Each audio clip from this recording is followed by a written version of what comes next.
Okay, there we go. Good afternoon.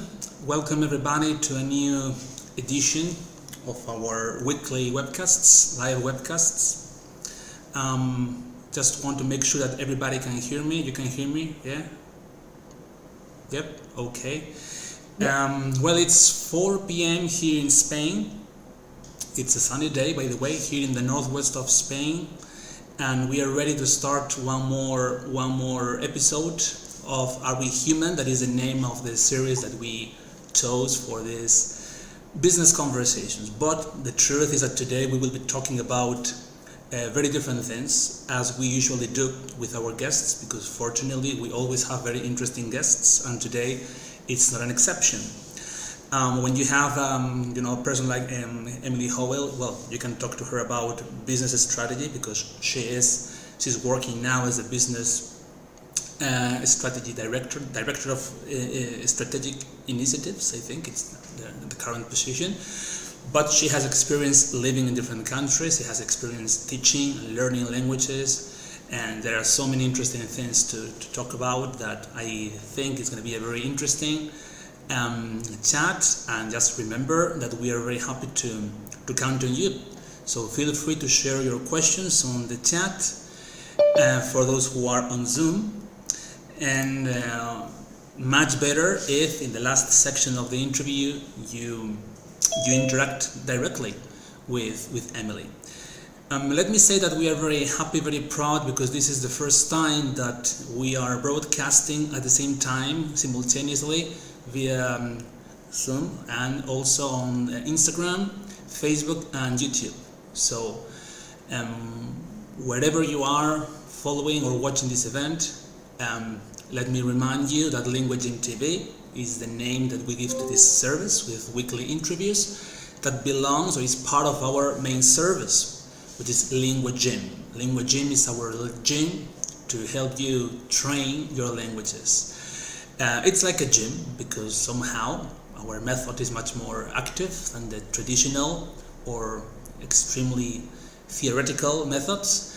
And you have the flexibility that the gyms offer when you want to train your body, choosing the time, choosing the language, the level, the type of session. So a super personalized training plan and with free trial. So just go to our website, www.synergydidactics.com, and as you will see, it's very easy to request and to start with a free trial. And one of the things that you will find for free permanently is these webcasts recorded, because we record them and they are available for you on demand. What else? Well, I think it's time to introduce you to our guest today. So let me say, for the first time, and it will not be the first, Emily, thank you very much for being here. How are you? I'm great. Thank you so much for having me. Well, it's great to this re-encounter, because for me it's a re-encounter, because you have to know that Emily is a former teacher of our team. Unfortunately, for a very short time, because she had to leave us, but we had a great memory of her contribution to the team, and I'm very, very happy to keep in touch with her, and that she has found some time to be with us today. What time is it in Denver now, Emily? It's 8 a.m. 8 a.m. Okay. What time do you normally start work? 8 a.m. Okay. So this is not bad. Well, so it was not a very big effort to wake up too early, but like I said, thanks for I know you are busy, so thanks for finding time. I hope you enjoy it. What's the weather like there, by the way? It's pretty nice right now. It's a sunny day. It's going to be about 90 degrees Fahrenheit today. Okay, great. Which is pretty warm. Mm-hmm. Well, let's start from the beginning, if it's okay with you. I mean, if I remember well, you were born in Richmond, in Virginia. Is that right? That's right. That's good. That's a real good memory. Yeah, okay. And then I think that the first country your first experience abroad was in Spain, or did you have the chance to live in more countries? I don't remember that. Yeah, I traveled a lot before Spain. So Okay. I'm originally from Richmond, which is in Virginia. That's on the East Coast near Washington, D.C. And started traveling when I was about 18 or 19. I had gone through Central America. I went to Nicaragua, Guatemala. Um, and in Guatemala, that's where I actually met my husband, who is from Spain. And that is when we happened to meet separately on different trips in Guatemala. And he asked me to come to Spain, and the rest is history. Well, many times we talk about the experience of living abroad as a very useful immersion when you are trying to learn a language. Actually, last week our guest was a Spanish woman living in the UK, and next week we will have another former teacher of our team that is currently living in Malaysia. So in your case, it was different. You know, the English native speaker moved abroad. I don't know if the main purpose for you was to learn Spanish or. That was a big part of it. You know, I was traveling to Spanish speaking countries because I had always wanted to learn Spanish. I just thought it was so important because it's the second most spoken language in the world. And to me, it was a way to experience another culture. And in the case of Spanish, there are many, many cultures that speak Spanish. Um, but it was something that was always important to me. And I definitely needed to live in a Spanish speaking country to fully experience and be able to speak comfortably in Spanish. Do you remember how long it took you to start feeling really fluent speaker or comfortable with the language? Yeah, it took me about a year Mm-hmm. to kind of drop the nervousness and just start to speak. I think in my head I knew a lot and I could process a lot of the language, but I was afraid to speak. And I think that's very common for, I mean, everyone here that's learning English, I'm sure experiences that. It's so normal. I mean, I was so nervous. And to be honest, would go to the bar at night, and after a few beers, I would speak much better in Spanish. Yeah. And so that is very important. And it took me a long time. And Sorry, I don't what know is if a very year is important? a normal What is very important? The beers? Or to stop okay, being nervous, to okay, just say it, and you're gonna say it wrong. yeah. And and I had many awkward conversations, but just you just have to do it. And if you overcome that nervousness, that's almost harder than the language, I for me. Well, you have just summarized some of the main principles of our method because, yeah, it's so important this barrier, you know, that once you overcome this first obstacle, the nervousness or the embarrassment, everything is different. If we could find a way to experience this disinhibition without alcohol, you know, without beers, it would be fantastic. So that's what we try in Lingua Gym, is like that there are more ways to feel this disinhibition. Just being yourself and your natural, you know, context. But it's not easy, yeah, of course, it requires practice and an immersion helps a lot. So you had this experience of learning and starting speaking a language in an immersion, and then someday you started teaching English. What do you remember about this experience as a teacher? Yeah. So I started doing classes on my own. I think I was using clases particulares, or is Mm-hmm. that what it is? Did anyone know that? Yeah. Um, so I was doing that, and I was helping young kids around Santiago de Compostela, where I was living at that time. And so I would go to their houses and help them do their homework, and um, that's where I started. And and then as it continued, I ended up living in Vigo, and I found Synergy Didactic, and I felt like that was a way that I could contribute to to other people learning a language because it was so important to me and it was so challenging. And so I was excited to be able to work with other people to start doing that. But I started learning. I mean, at Synergy, it was great because many of the courses were already planned. And so I was more or less facilitating a lesson that had already been created because my skills were not in creating lesson plans. But everything was prepared in a way that I could facilitate classes with kids and adults. And it was really great. It was a really fun way to connect with people.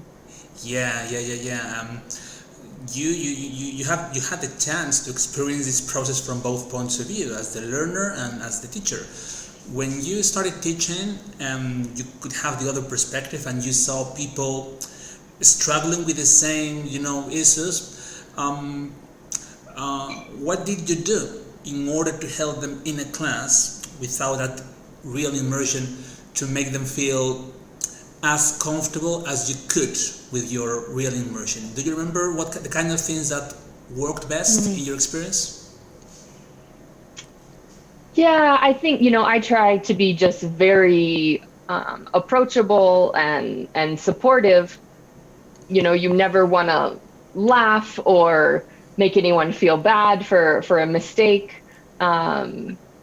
I try to speak very clearly. I think I have heard that the way that I speak English is somewhat easier to understand than some people. I've learned to speak in a way that is a little slower and a little clearer. And that confidence, if somebody says, "Oh, I could understand everything she said," then you get that confidence of, okay, if I can understand her, I can understand other people. And I do a lot of, I think it is helpful to know Spanish because I understand how people that speak Spanish try to spell things in English, because there's a very specific way of the way you understand spelling and writing in Spanish. We do it very differently in English, but you can kind of understand how someone is processing something. Like when we say there, and what's the difference between there and there? Mm-hmm. Well, yeah. There's a big difference, and it's very hard to understand the difference. Yeah, but it's funny because when you talk to teachers, very different styles, in the end, it's like, and with the students, there's this coincidence that in the end there are these human factors, what really help people and make them learn faster, to feel that the teacher is an approachable person, and this encouragement and sometimes humor and naturalness as a substitute of beers, in order to create this disinhibition. It's like I said before, there are different ways, and in the end, sometimes the best teachers are not those who have, the highest, mastery in grammar, but those who are really empathetic with the situation of the students and can start helping them break that barrier. And of course, if you are creative or you can follow a creative lesson plan, like you said before, much better. Well, what else do you remember from your experience with us? What was the best? You had the chance to interact with different kinds of students. Yeah, you said before, children, adults, professionals. Mm-hmm. What did you enjoy the most? Yeah, absolutely the adults. But that goes for all times in my life. I prefer working with adults. I see. I really loved I traveled a lot to companies, and would meet with the employees in their location. And I thought that was just a really amazing benefit that the companies were offering. They're saying, this is an important part of our work, and we're going to support you to gain those skills. I really love that, and I think that's a great way for coworkers to connect and develop their skills. I loved that. Mm-hmm. You said before that you got used to speak slower. Do you only do it with foreigners, or it became your natural way of speaking also with Americans? Yeah, so I find that communication is really hard in any language, even if you're speaking to people that speak your same language. Yeah. And so I try to be very clear always. And I think, again, when I'm speaking with native English speakers, if I may think I'm being very clear and expressing myself, there can be no confusion, and there's often still confusion. So I try to do this just all the time. Which is a very interesting piece of advice, actually. It's interesting in our experience, when we notice that our English students start to speak in a clearer way in English, and they start to implement these tools when they speak Spanish, they also have more positive experiences in presentations, in meetings, in interviews. So yeah, communication, as you said, yeah. Well, the thing is that one day, unfortunately, you had to leave us and you had to move back to the United States. Tell us about that. How was that moment of your life, returning to your country and settling there? Yeah. So it was a huge process just to do the immigration process for my husband Alejandro. We had been working on that paperwork for a year and a half from Spain for him to be able to become a resident in the United States. And the process is very difficult, it's very expensive, and they give you very little flexibility. So they said to us, okay, now it's approved and you need to come now. And they don't give you any choices. So we waited and waited, and then the time came. We came back we landed in the United States. We stayed with my family for about a month while we, just adjusted and spent some important time with my family. And then we decided to move to Denver, Colorado, which is very far from Virginia. If driving, I think it's 28 hours. So it's very far. And, but we love this part of the country. It's very sunny. It's very dry. And Denver is a growing city. So there's a lot of opportunity, professionally. And that's how I was able to start my career. And that is why you moved to Denver, because you were aiming an interesting professional career there. Yes, Richmond and Virginia, it's just a smaller area. Think Santiago versus Madrid. And so it was, there just wasn't as much professional opportunity for me there. And especially that my husband and I are both Spanish speakers. There's more of a Spanish-speaking community in Colorado, as it's closer to Mexico. And so that was more of a valuable quality in our careers to be able to speak Spanish as well. And one day you found this opportunity and you joined your current company, Pieces for People. Can you tell us something about it? What is the main, mission or service that your company offers? Yeah. So one of my passions has been working with, in the United States, we call them nonprofit organizations. We'll call them ONGs, which, anyway, I don't know what it stands for, but we call them nonprofit organizations. And so that means we are working for a social benefit for some cause and for some group of people. And so I started working when we moved to Denver in different nonprofits. I worked in education and I worked in food access. And just recently, actually, I just started working at Pieces for People, which is a nonprofit that provides low-cost technology and technology recycling services and digital literacy, so digital education, for folks in Denver and really across the United States, because we have seven locations in different states. Mm-hmm. And so it's a really awesome mission, and part of it is partnering with corporations when they are finished with their technology and it's no longer of use to them, they can have us clean the data, wipe the data, refurbish that device, and then provide that at low cost to families who may need it. So we work a lot with schools, we work a lot with housing associations, and then just anyone that comes into our store and wants to get internet or computers. So we also work on providing low-cost internet to folks. And that is my main project right now. So one of our strategic initiatives is to build our own internet network that is affordable. And this is a pretty big endeavor, and that's why we call it a strategic initiative. It's something that is new, but we see a future for it, and it could be a really important program for the organization, but we're just getting started. So we've built a few networks. It's called fixed wireless.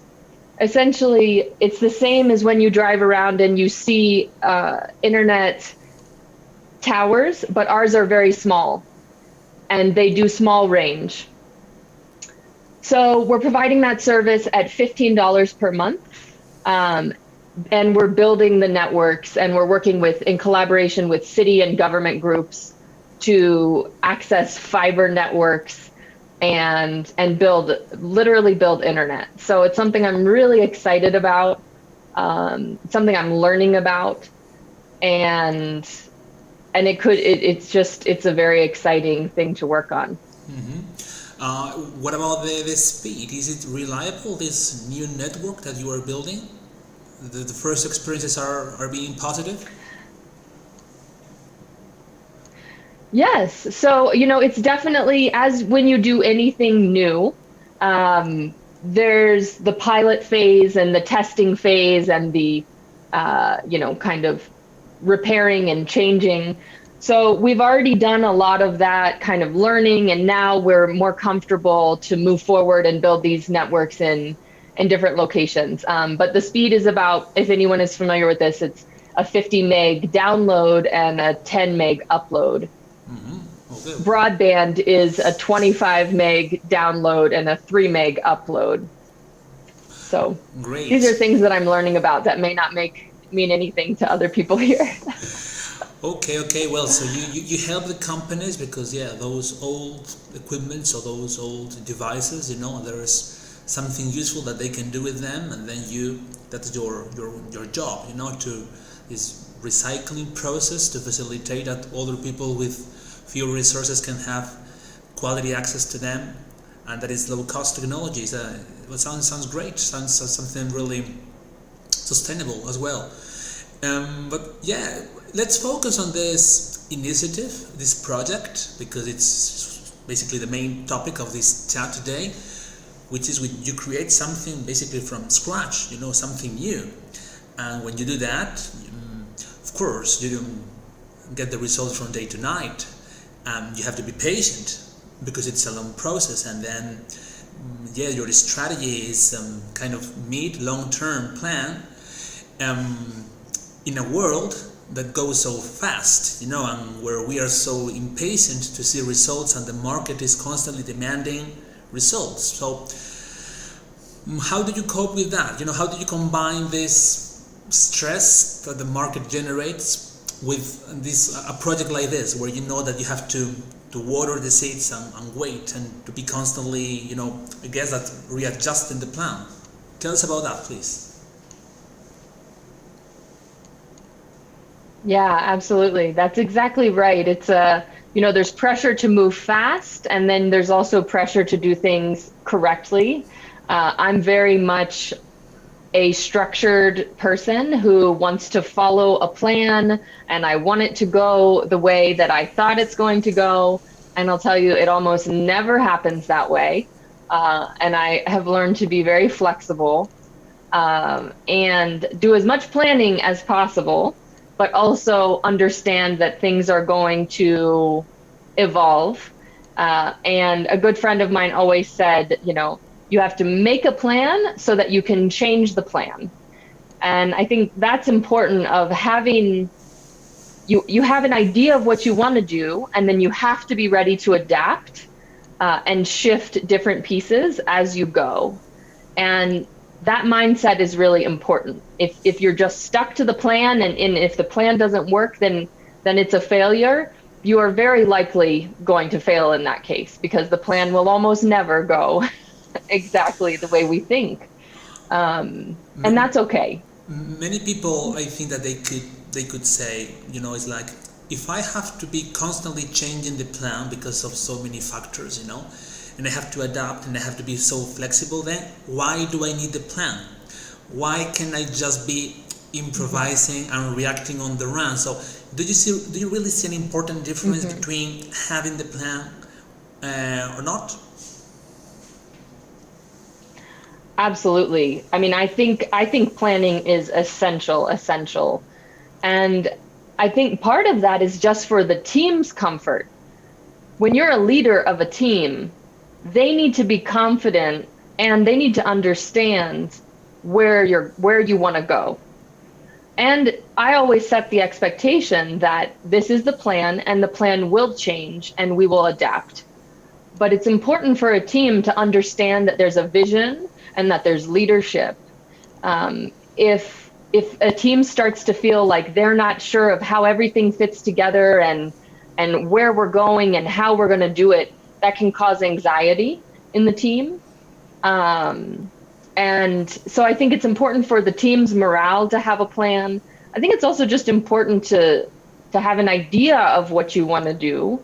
And there may be many ways to get to the end result. I think about teaching a lot, actually, because in teaching, in English, we talk about backwards planning. So you start at the goal. All right, we want to meet this goal, and then you go backwards. What would it look like if we were successful? What would it look like, if we did it in this timeline? What is plan B? And so really going backwards from the goal is a super helpful practice and is really helpful in managing timelines and taking a project from start to finish. Yeah. Very wise words, let me say, because honestly it's common sense, but important to keep in mind, because, you know, like you said before, living with this pressure always at work, you know, I would say even for personal projects as well, makes you feel that you have to be constantly improvising, and then you start forgetting about the importance of planning, especially in terms of the impact that it has for the team, because I understand that you coordinate people, you have your have people under your responsibility. Yes. Right now, I'm working on a team of about 5 people, and I would love for that team to be about 10 people. Yeah, of course. Yeah. So it sounds like really difficult to get the same levels of motivation and enthusiasm from your team if they don't see clearly where you are leading them. And at the same time, sounds like the first rule, or the first point that you want them to believe in, is that be ready for the change. Is that we are going there, but be ready for the change. Is that right? Absolutely. I think the one of the second points that I wanted to talk about was clear expectations.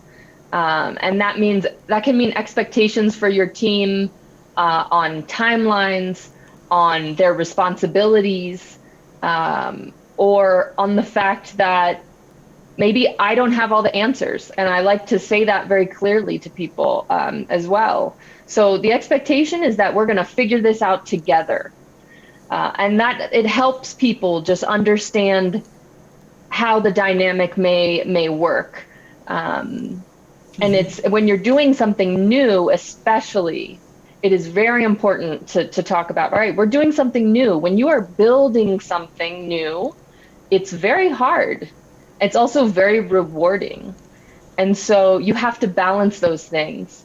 And And especially when you're hiring people and bringing them onto the team, it's really important that they understand what type of project it is, what type of team it is, what the important characteristics are of flexibility, resilience, and just a belief in what we're doing. Mm-hmm. As a nonprofit organization, everything we do has a very important, deep impact. And that is what helps us with our motivation to do things that have never been done before, or that we may wish we had more resources to do. But we understand that it's important, and it's going to make a difference in many people's lives. And so we can push through any challenges. Mm-hmm. But those expectations are really important. And I think I personally don't believe in painting a picture of, oh, everything is going to be perfect and easy, and this is going to be just butterflies every day. That's not my style. I prefer to be very realistic of, you know what, it's going to be hard and it's going to be rewarding, and we're going to do it together. And Mm-hmm. I think that helps people know where we're going.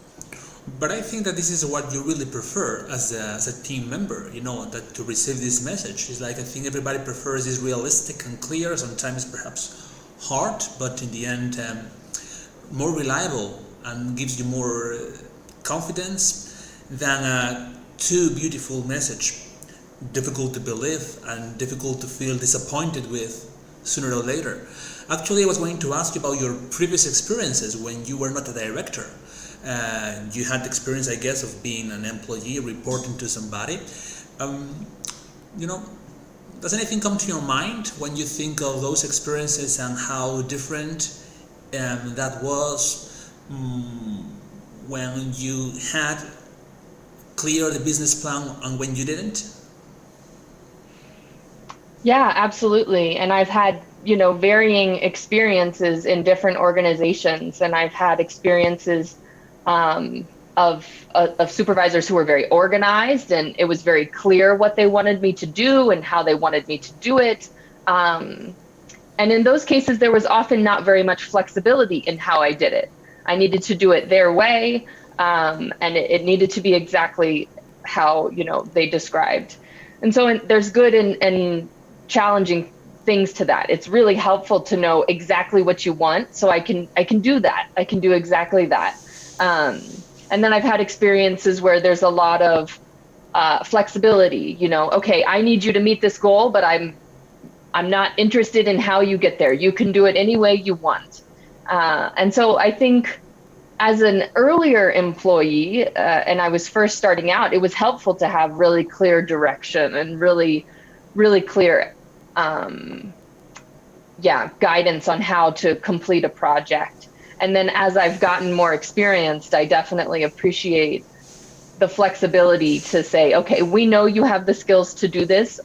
We're gonna let you manage it. And it's like you said, it's more at that director level than you have that liberty and freedom to get to the end goal in the way that you see best.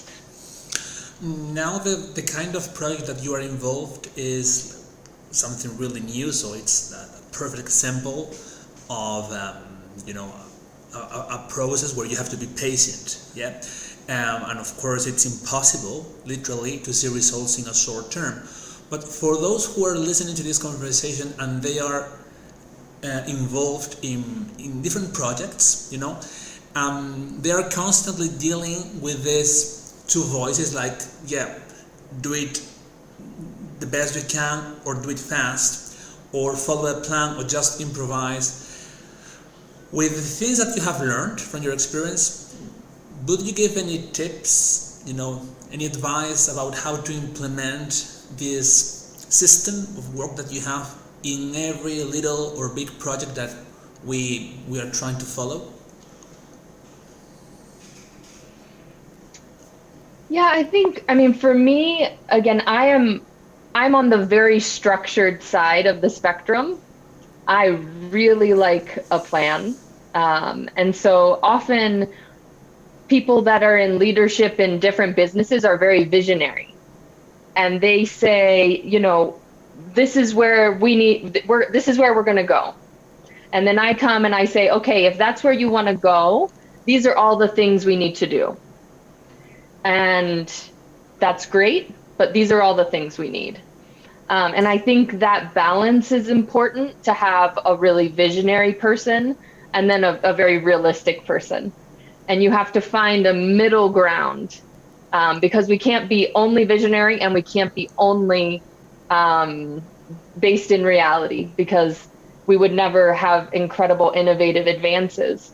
And so I think having a balance of personalities and of styles on a team is very important, and making sure that you have diversity in a lot of ways. You know, we want diversity of gender, we want diversity, racial diversity, but also diversity in your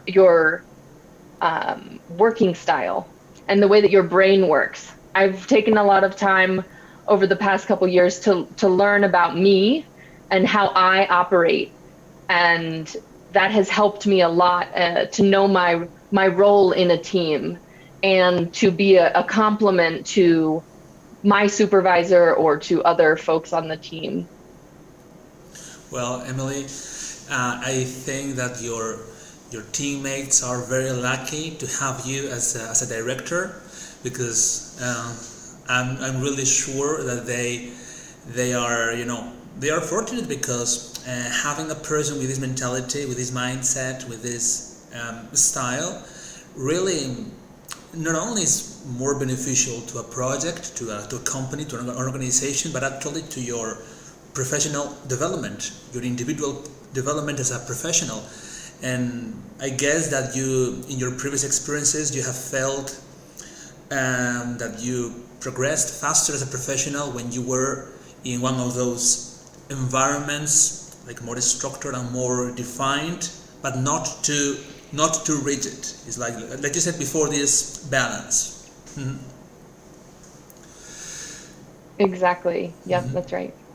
Emily, since we are running out of time, let me ask you about something that is, of course, always important. You know, about, because we are, you know, going through a pandemic, and we were wondering about how you have been living this, and you are still living it. Sorry.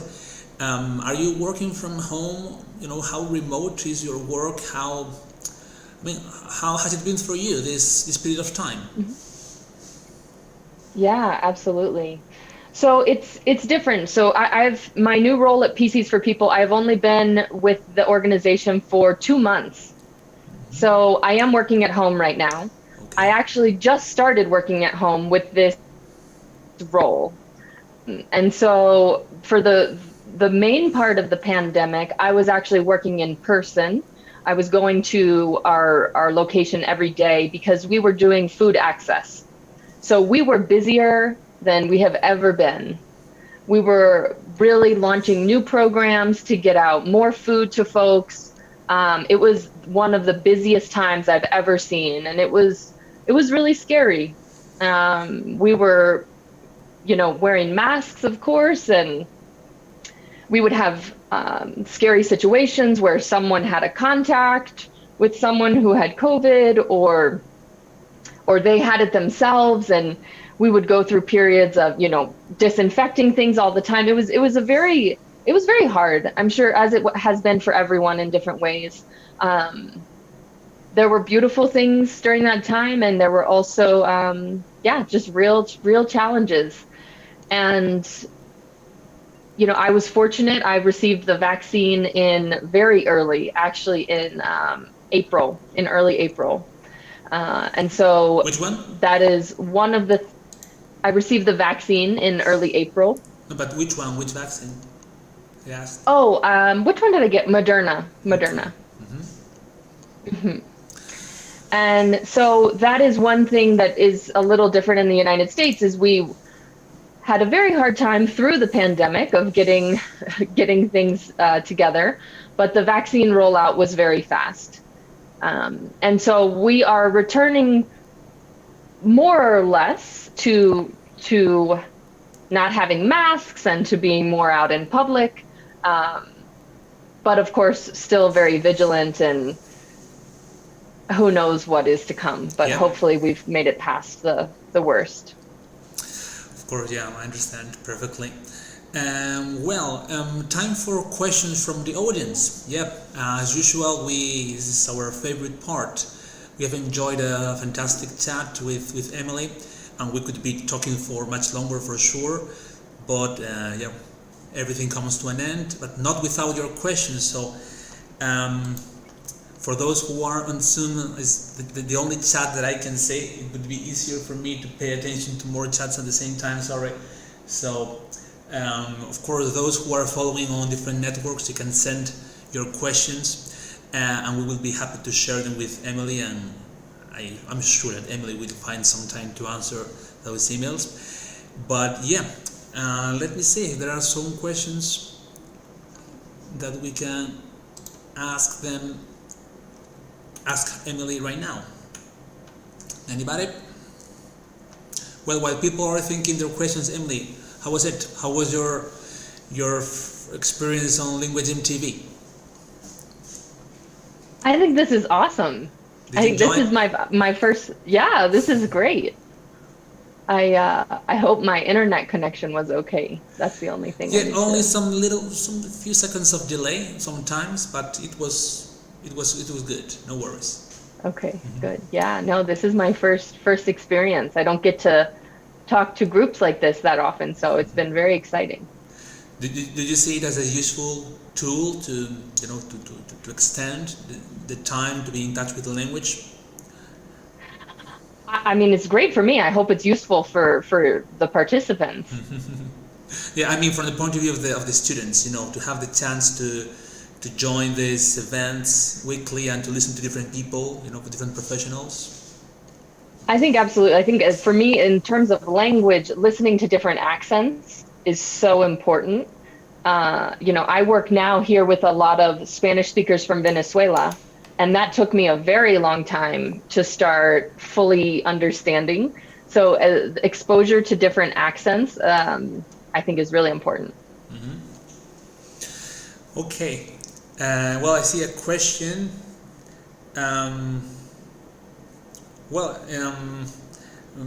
Lorena wants to know if you had any kind of training in management, because you have become a director, a manager, and I guess that she wants to know if it was just by your experience, or do you have any specific training to make you feel more prepared for that experience? I didn't have much training. The everyday training. I think.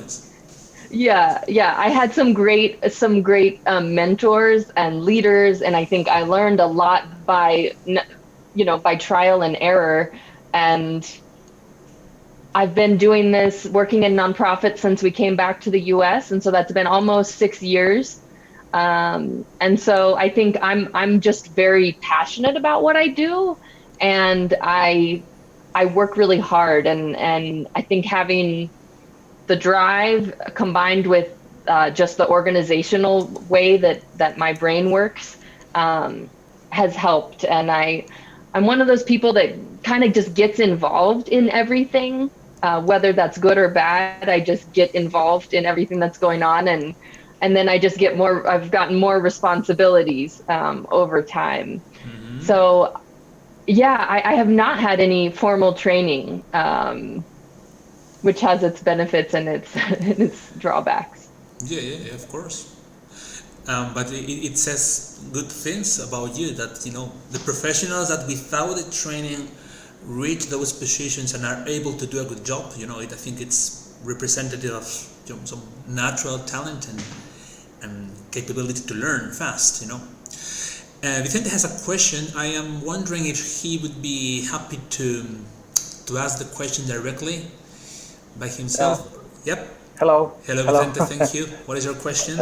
Thank you. I want to ask our guest about the tax, because these companies who gave that type of devices to that companies without profile, that companies have some kind of discount or deduction in the tax or something like that.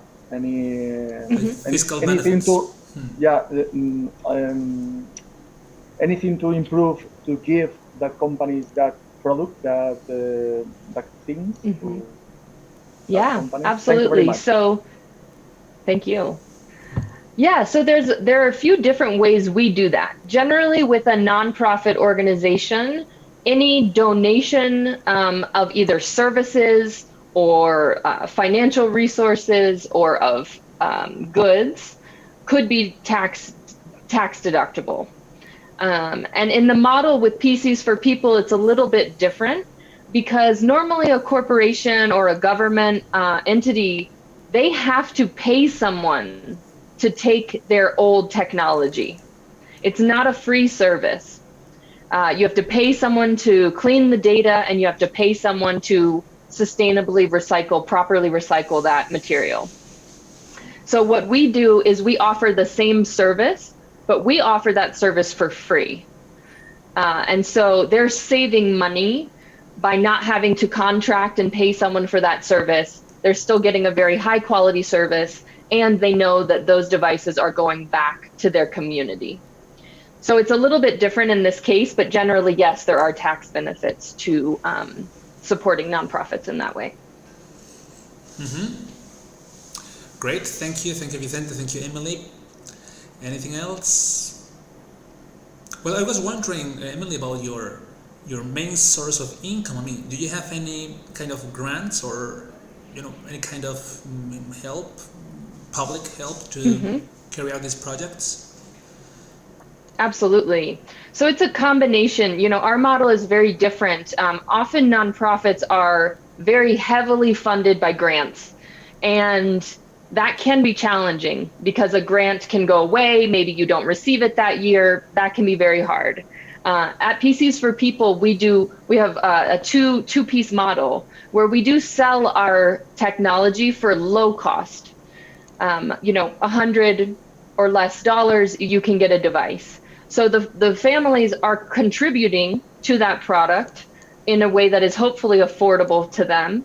And if that is not affordable, we will work with them to make sure they can have access to those devices. But so we do have revenue from selling our devices. That helps us continue to operate the program. That makes it a more sustainable model. So because we generate our own revenue to be able to operate and to be able to offer these services. We do also need grants and need government support to be able to offer our programming. So we have both of those as part of our model. Great. Thank you. Very clear answer. If I don't see any more questions from our audience, I think we should be closing. Let me ask you one more.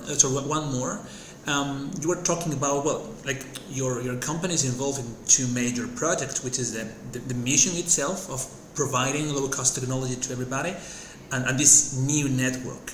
And I guess that is quite local for now. You are focusing on Denver and your area, but I guess that you have this ambition of being, this expansion.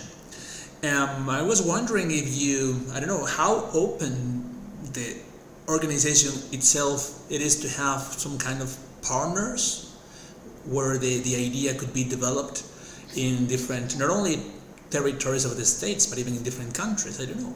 Do you see this kind of partnership where different actors could be involved? Absolutely. And so we're working on a project right now, actually not in Denver, in another state. And we're working with Microsoft, we're working with the city, we're working with the libraries, the police stations and fire stations. We're working with other nonprofits in the area. So, there's a group of probably 10 organizations that are coming together to work on this project. I think especially when you're going to do anything at low cost, you have to have partners because this stuff is very expensive. And so partnering with folks that have resources such as a building, fiber access, all of those things, financial support from groups like Microsoft. It's the only way that these projects can happen, and it's super important. Well, so if somebody's listening to us and open to participate somehow in this beautiful project, you can find Emily's profile on LinkedIn.